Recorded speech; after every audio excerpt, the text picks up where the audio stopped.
Welcome to Anne-Marie's workshop. My name is Anne-Marie. This is my workshop, and I like to make stuff. And this is my Fridaysews What's Going On Around the Workshop video.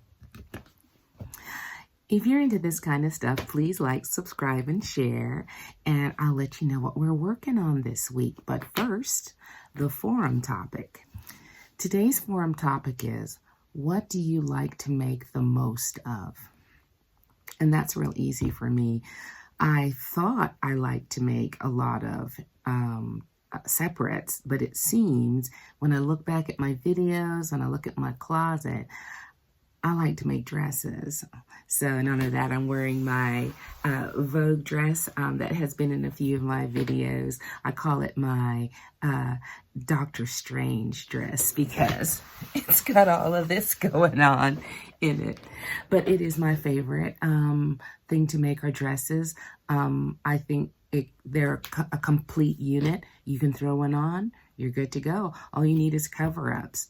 Now, when I shifted from being mostly a dress wearer and skirt wearer when I was employed and working, I did notice that I had to shift the things I had in my wardrobe. I had to have more boots. I had to have tights.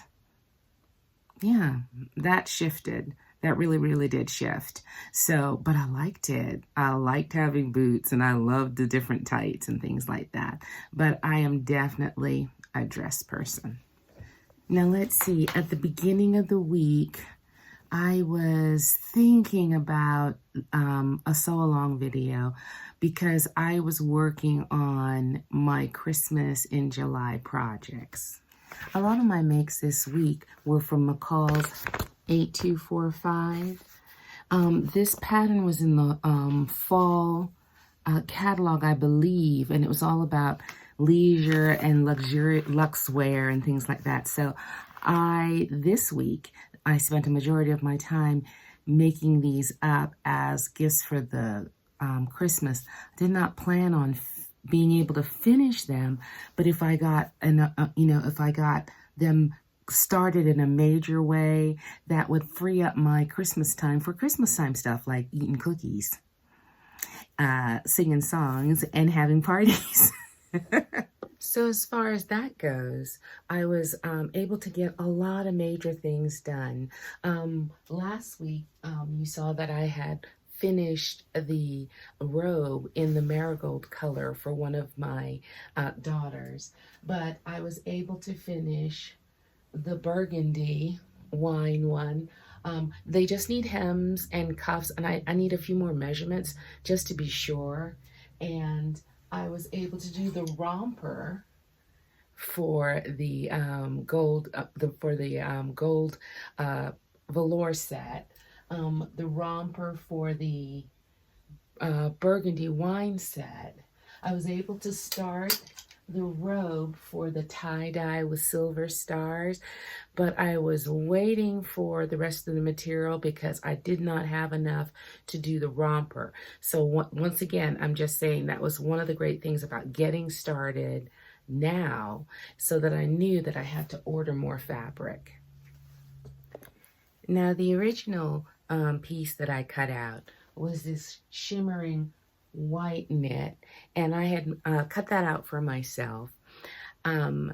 Cautionary tale, I cannot find the front-facing pieces, so I'm going to have to go into one of my tuffets, pull out that extra fabric that I used to make those, and so I can cut the two pieces to make the front. Now I have the romper, I have the long romper, I have the short romper, I've got the robe tied.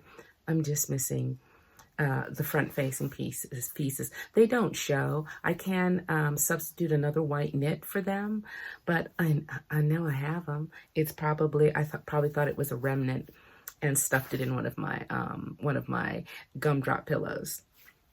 Now, luckily for me, my fabric arrived this week, so I can finish the romper for Sarah's romper. So what else happened around here? Give me a minute. Another thing that happened is that thanks to eBay, I was able to get my 2 pattern pieces that I needed to finish my Christmas. I had wanted this apron. I had ordered the fabric. Everything came. Empty envelope. I think that was due to relocation. I think when I purged a lot of my patterns when I was in America before I moved to Jamaica, I think that's what happened as far as that goes.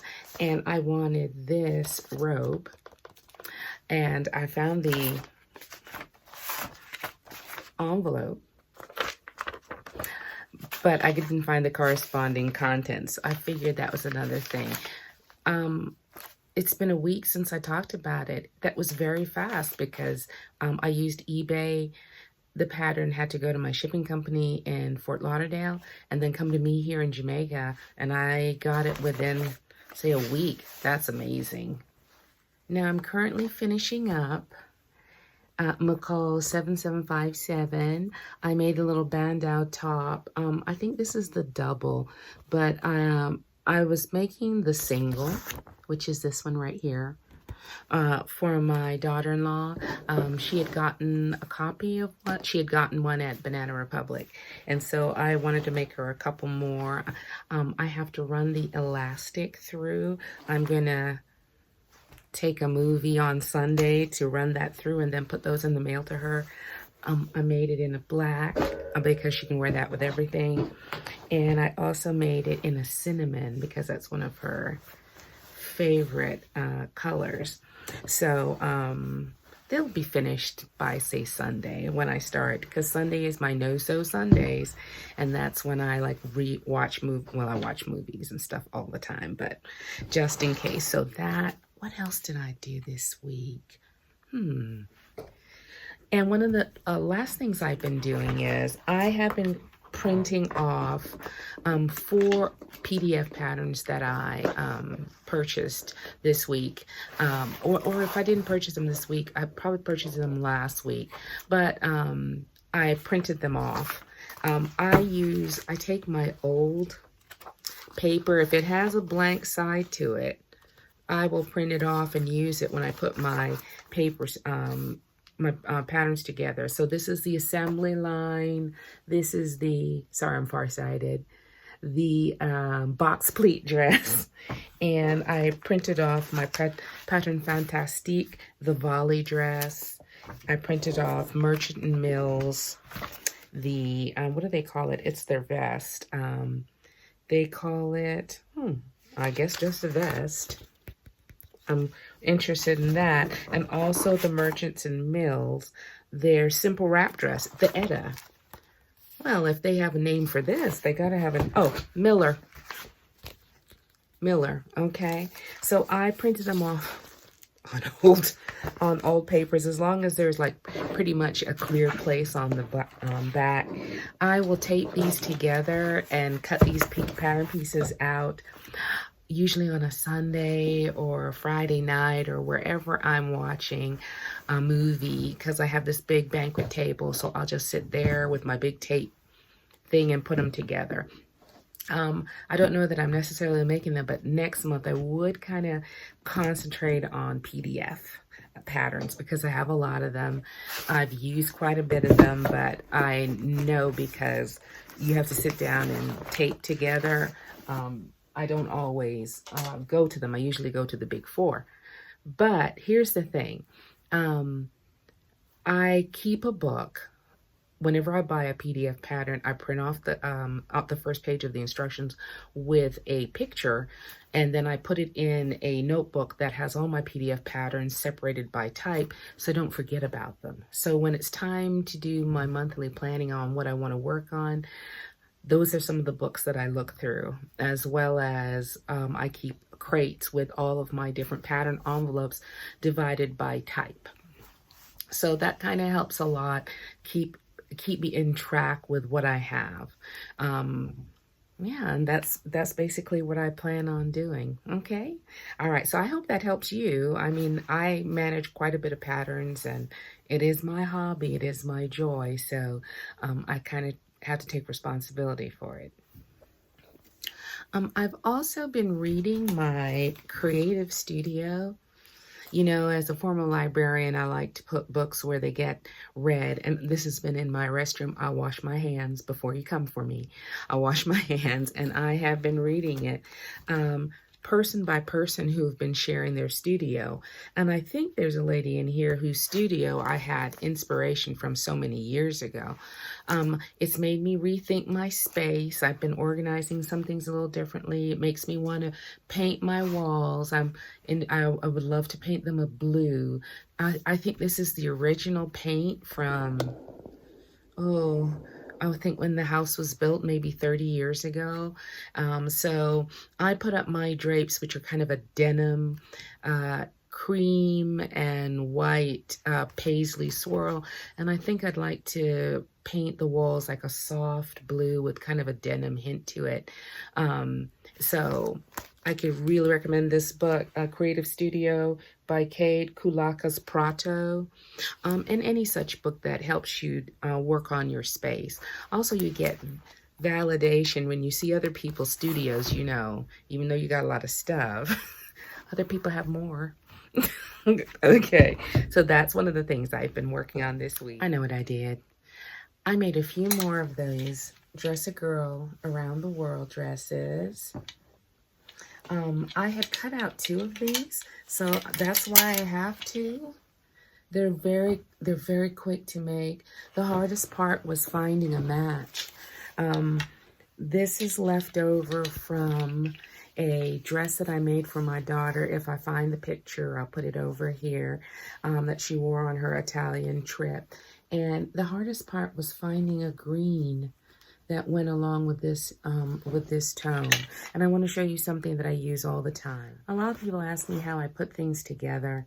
Sometimes I don't really know, but on this little dress for this little girl, I was a little stumped about finding what would complement this sunflower print. So I took out my trusty rusty color wheel, and I knew that I was making something that was, sorry, I'm back. And so it told me that a complementary color would be green or orange. So I decided not to go with the orange. I went to go, it helped me narrow things down. So I had a lot of green quilt fabric, but this lighter green is what really popped with it. And then I put the yellow rickrack. I originally had a kind of a golden rickrack. And then when I saw the pale yellow rickrack, I knew I'd found the right thing. So I made 2 of these this month. I had pledged to make 2 a month. And this denim, it's a lightweight denim, and I used a pink and white Oxford stripe. And I prefer these, this is the first time I've made the medium. I usually have made the smaller ones. I prefer the bigger pockets because when I was a girl, I had stuff to put in my pockets. Rocks, unfortunately, frogs, and things like that. Oreo cookies, all the important things that a young 6, 7, 8-year-old girl needs to have in her pockets. So, because we're mysterious and wonderful, right? To quote Ted Lasso. So, this was the 3rd. They're quick to make up. They're so rewarding. And I'll be mailing those off to Iowa, where the Dress a Girl Around the World Foundation organization is. So, other than some things arriving, as far as I washed a few things. Oh, y'all, let me tell you my woes. All right, this usually doesn't happen to me. I'm very good about pre-washing my fabrics, but I didn't want to wash this wine-colored velour. To my peril, it dyed my machine, y'all. My machine right now is a fuchsia pink on the presser, on the sewing plate. But I'm pretty sure it will come off with bleach. But I still have 2 days left on my July makes, and I want to make the cashmere dress I talked about in my plans. It's made out of that same material. Y'all, I had to wash my fingers. I tried to wash my machine. It hasn't. It's going to take bleach. So I'm going to finish the cashmere dress. And after I finish the cashmere dress, then I will clean my machine. And I will wash these items in quite a bit because I've never had that happen before. And it's just so funny. I was worried about this suit from Ankara Week, but luckily for me, when I washed it, it maintained its integrity. It didn't get super lightweight like this was. It kept its integrity, so I'm pretty glad about that. So that's what's been happening around the workshop. I have a few things that I thought I would get to. I might not. I'm so happy about getting this Christmas started, and still having a couple more days of the month. If I don't get all of them done, like I said before, I'm okay with it. What else happened? That's it. I hope everything's going well in your neck of the woods. Also, I wanted to say a shout out to Jenny Wessner, who created this forum. I love watching other creators, finding out what they do in the week, how big, how small. I'm interested. All right.